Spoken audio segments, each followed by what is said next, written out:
guys, welcome to my YouTube channel Commerce Group, and I'm your friend Harjot.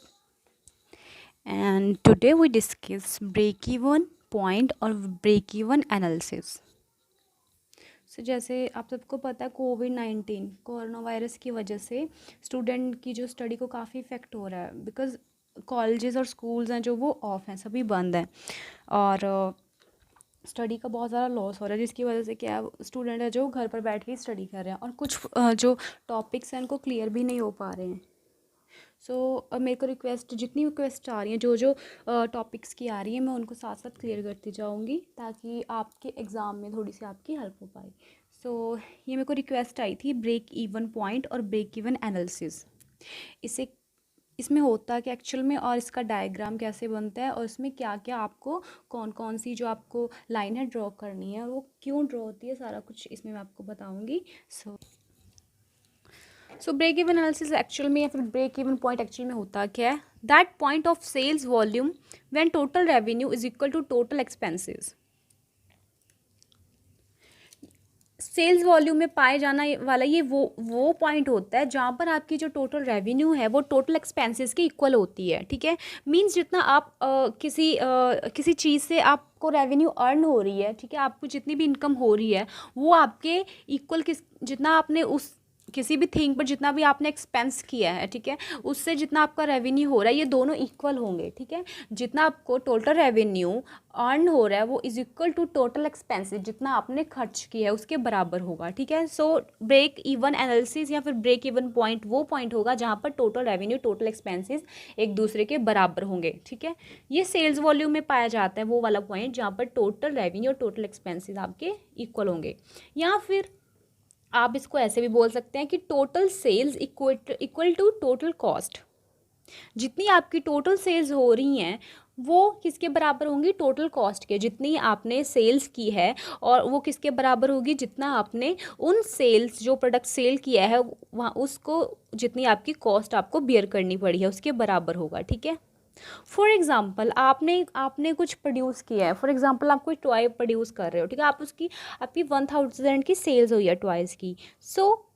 और 1000 की cell जो आपकी हुई है वो जो टोटल कॉस्ट और उसको बनाने में भी आपको है जो 1000 का जो वो खर्च उठाना पड़ा है। इसमें क्या है, टोटल सेल्स इक्वल होगी टोटल कॉस्ट के। जो टॉयज़ आपके 1000 में सेल्स हुए हैं वो कितने टॉयज़ थे? 100 टॉयज़ थे। यहाँ पे आपका ब्रेक इवन पॉइंट 100 टॉयज़ तक होगा। ठीक है, 100 टॉयज़ का जो है जो आपने जो 100 टॉयज़ की यूनिट्स जो सोल्ड की हैं वो आपकी कितने की हुई है? 1000 की ही सेल हुई है और 1000 ही आपको उनकी कॉस्ट बियर करनी पड़ी है। वो आपका ब्रेक इवन पॉइंट कहलाएगा। ठीक है, उसको आप ब्रेक इवन पॉइंट कहोगे। और इसमें क्या है, पॉइंट ऑफ नो प्रॉफिट और नो लॉस। ये बात ज़रूर ध्यान रखना कि जहाँ पर ब्रेक इवन पॉइंट पाया जाता है वहाँ पर आपको ना किसी तरह का कोई प्रॉफिट होगा ना ही किसी तरह का लॉस होगा, बिकॉज आपका जितना खर्च वहाँ पर हुआ था, जो टोटल कॉस्ट थी आपकी वो टोटल सेल्स के बराबर होगी। सो डैट मीन्स आपको इस पॉइंट पे ब्रेक इवन पॉइंट पे आकर आपको ना किस तरह का कोई इनकम या फिर आपकी कोई रेवेन्यू जनरेट होगी, मींस प्रॉफिट कुछ नहीं होगा और ना ही आपको किस तरह का कोई लॉस होगा। मोस्टली बिजनेस में ये पॉइंट है जो ब्रेक इवन पॉइंट है, इसको फाइंड किया जाता है सेल्स के टाइम फाइंड किया जाता है। ठीक है, कॉस्ट अगर आपने किसी प्रोडक्ट की कॉस्ट फाइंड करनी होती है उस टाइम ये ब्रेक इवन पॉइंट को ध्यान में रखा जाता है। मोस्टली प्रोडक्शन में कॉस्ट में इसका ध्यान रखा जाता है ब्रेक इवन पॉइंट का। नेक्स्ट एक और डेफिनेशन है, break even point refers to that level of output which evenly breaks the cost and revenue as hence the name.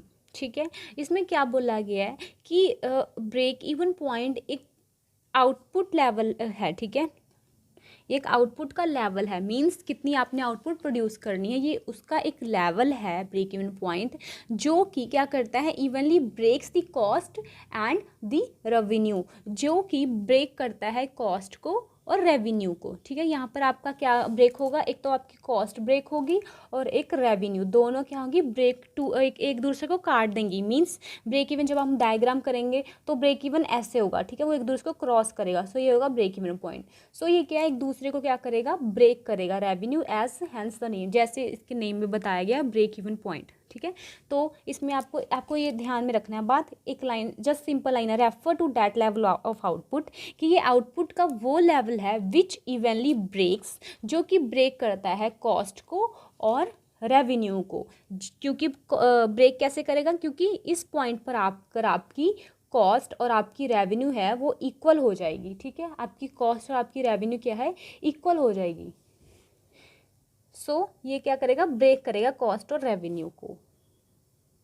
हाँ, एक बात और है कि अगर आप इस पॉइंट से, ठीक है, इस पॉइंट से नीचे अगर आप सेल होगी आपकी, ठीक है, इस पॉइंट से नीचे अगर आपकी सेल हो जाएगी तो आपको प्रॉफिट हो सकता है, नहीं हो सकता है। नीचे इस पॉइंट से ऊपर आपको प्रॉफिट होगा, इस पॉइंट से ऊपर आपको प्रॉफिट भी मिलेगा, और इस पॉइंट से नीचे आपको लॉस मिलेगा। सो एक पॉइंट है, ये मिड पॉइंट है, इसके नीचे आपको लॉस मिलेगा पॉइंट के, इस पॉइंट के ऊपर आपको प्रॉफिट मिलेगा। सो ये डायग्राम है ब्रेक इवन पॉइंट का, एक तरह का ग्राफ है। ग्राफ में क्या है, एक्स एक्सिस है और वाई एक्सिस है, और अब इसको ड्रॉ कैसे करना है, फर्स्ट ऑफ ऑल आपको यहाँ पे लेना है, इस साइड पे आपको लिखना है एक्स एक्सिस पर, एक्स एक्सिस पर आप लिखोगे नंबर ऑफ़ यूनिट्स। ठीक है, यहाँ पर आएगी नंबर ऑफ़ यूनिट्स, आप कितनी जो आपकी यूनिट्स आपने प्रोड्यूस किया, नंबर ऑफ़ यूनिट्स। और अदर साइड इधर क्या आएगा, एक्स वाई एक्सिस पे रेवेन्यू और कॉस्ट। यहाँ पे आपकी रेवेन्यू भी होगी और आपकी कॉस्ट भी होगी।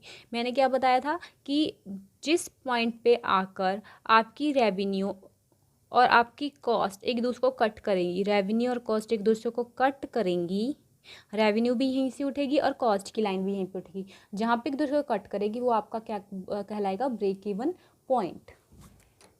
सो चलिए स्टार्ट करते हैं।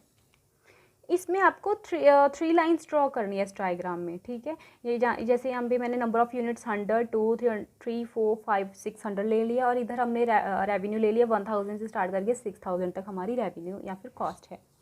सो इसमें आपकी थ्री लाइंस ड्रॉ होगी, एक रेवेन्यू की होगी, एक होगी आपकी टोटल कॉस्ट, और एक होगी फिक्स्ड कॉस्ट। सो पहले मैं आपको बता देती हूँ उस पर कौन कौन सी आपने मेंशन करनी है cost. Fixed cost, first of all fixed cost कौन सी होती है, फिक्स्ड कॉस्ट वो कॉस्ट होती हैं जिनकी कॉस्ट हमेशा फिक्स रहती है, जिनके चार्जेस आपको हमेशा पे करने पड़ते हैं, चाहे आपकी प्रोडक्शन ज़ीरो हो, ज़ीरो प्रोडक्शन पर भी फिक्स्ड कॉस्ट है जो वो सेम ही रहेगी। और फिक्स्ड कॉस्ट कौन सी होती है, फॉर एग्जांपल किसी तरह का कोई बिल्डिंग का रेंट पे किया जा रहा है, सैलरीज पे की जा रही हैं स्टाफ को, प्रॉपर्टी से रिलेटेड कोई टैक्स पे किया जा रहा है, या फिर कोई इंश्योरेंस प्रीमियम दिया जा रहा है।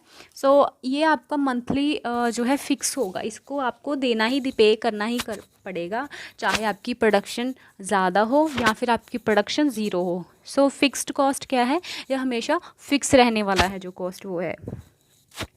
एक होती है वेरिएबल कॉस्ट। अब वेरिएबल कॉस्ट कौन सी होती है, वेरिएबल कॉस्ट जब हमारी प्रोडक्शन ज़ीरो होती है तो उस टाइम वेरिएबल कॉस्ट भी ज़ीरो ही होती है। वेरिएबल कॉस्ट जब जब हमारी नंबर ऑफ़ यूनिट्स जो है वो बढ़ती जाएंगी, वैसे वैसे हमारी जो वेरिएबल कॉस्ट है वो भी बढ़ती जाएगी। वेरिएबल कॉस्ट फॉर एग्जांपल किस तरह का कोई कमीशन हो गया सेल्स पर, या फिर किस तरह की डायरेक्ट लेबर कॉस्ट जो आप पे कर रहे हो, कॉस्ट ऑफ रॉ मटेरियल जो नंबर ऑफ़ यूनिट प्रोड्यूस करने में हमारा रॉ मटेरियल यूज़ हुआ है वो हो गया वेरिएबल कॉस्ट। शिपिंग चार्जेस जो यूनिट्स प्रोड्यूस किया उनको शिपिंग करना, ट्रांसपोर्ट हो गया एक तरह का, वो भी है जो है वेरिएबल कॉस्ट है। सो वेरिएबल कॉस्ट जब हमारी यूनिट प्रोडक्शन की यूनिट से ज़ीरो होगी उस टाइम हमारी वेरिएबल कॉस्ट भी ज़ीरो होगी। जैसे जैसे यूनिट्स की प्रोडक्शन बढ़ती जाएगी वैसे वैसे है जो वेरिएबल कॉस्ट भी है जो वो इंक्रीज़ होती जाएगी। Third line is revenue. Revenue क्या होती है, जब आपकी ज़ीरो प्रोडक्ट की प्रोडक्शन हो रही है उस टाइम आपकी रेवेन्यू भी ज़ीरो होगी। जिस टाइम आपकी प्रोडक्शन जितनी जितनी इंक्रीज़ होती जा रही है 100, 200, 300, वैसे वैसे आपकी जो रेवेन्यू है वो भी इंक्रीज़ होती जाएगी। सो रेवेन्यू नंबर ऑफ़ यूनिट्स के साथ साथ इंक्रीज़ होती जाएगी। सो इस ग्राफ को कैसे आपने ड्रॉ करना है, फर्स्ट ऑफ ऑल आपने फिक्स्ड कॉस्ट लेनी है। अब फिक्स्ड कॉस्ट जैसे मैंने बताया था कि अगर आपकी किस तरह की ज़ीरो प्रोडक्शन हो रही है, ठीक है, इस पॉइंट पे ज़ीरो है, अगर आपकी ज़ीरो प्रोडक्शन हो रही है तो वहाँ पर क्या आपकी जो वेरिएबल जो फिक्स्ड कॉस्ट है वो आपको पे करनी ही करनी है, वो आपको पे करनी है। सो यहाँ पर क्या है, 0 यूनिट्स पर भी आपको 1000 पे करना पड़ रहा है, 200 यूनिट्स पर भी आपको 1000 पे करना पड़ रहा है, और चाहे 600 यूनिट है वहाँ पर भी आपको जो है 1000 पे करना पड़ रहा है। सो फिक्स्ड कॉस्ट क्या है, वो आपकी कांस्टेंट ऐसे सिंपल स्ट्रेट लाइन रहेगी, ठीक है, फिक्स्ड कॉस्ट होगी। नेक्स्ट वन इज़ मैंने बोला था आपको नेक्स्ट था जो वो थी रेवेन्यू। रेवेन्यू की आपने कैसे ड्रॉ करनी है, रेवेन्यू की है अगर 0 यूनिट प्रोडक्शन हो रही है तो आपकी रेवेन्यू भी 0 होगी। अगर आपकी 200 यूनिट प्रोड्यूस हो रही है तो आपकी रेवेन्यू 1000 होगी। अगर आपकी 300 हो रही है तो आपकी रेवेन्यू 2000 होगी। सो जो रेवेन्यू है वो भी रेवेन्यू नंबर ऑफ़ यूनिट्स के साथ साथ आपकी रेवेन्यू इंक्रीज़ होगी। सो ये वाली जो लाइन है ये रेवेन्यू की है, ये वाली जो लाइन है ये रेवेन्यू की है, और ये वाली है जो वो है फिक्स्ड कॉस्ट की। अब नेक्स्ट है टोटल कॉस्ट की। अब टोटल कॉस्ट कैसे हमने काउंट करनी है, टोटल कॉस्ट होती कैसे है, जो टोटल कॉस्ट होती है, टोटल कॉस्ट में आपकी फिक्स्ड भी होगी प्लस वेरिएबल भी होगी, ये होगी टोटल कॉस्ट।